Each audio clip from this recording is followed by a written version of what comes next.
აჭარის ღია პირდაპირობა ჩატარდა დღეს ცურვაში ერთმანეთს 1999-2002 წლებში დავადებულ გოგონები და ვაჟები შეეჯიბნენ.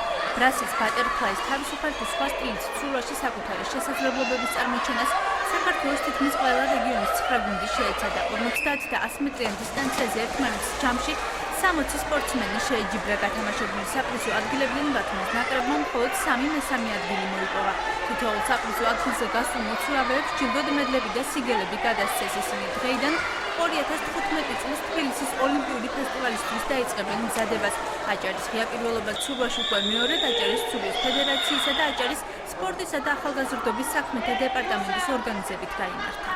აჭარის ნაკრებს სულ ცოტა ხნის წინ ჩაუტარდა სასწავლო საკუთნო შეკრება, რომლის შედეგად გამოვიდნენ პერსპექტიული სპორტსმენები და მიიღეს მონაწილეობა აჭარის ჩემპიონატში. აჭარის ჩემპიონატი ტარდება ყოველწლიურად.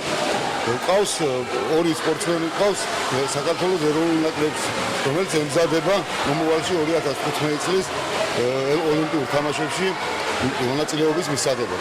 მნიშვნელოვანია ისრული ჩემპიონატის ჩატარება, რადგან პოპულარიზაციას ემსახურება ესეთი ტურნირების ჩატარება, ბავშვთა რაოდენობა მრავლდება. მეოთხეჯერ ვარ უკვე გამოსული ტურნირზე და მეორე ადგილი ავიღე. ძალიან გამიხარდა და არ ველოდი. ვაპირებ, რომ უფრო მეტი ვიმეცადინო და უფრო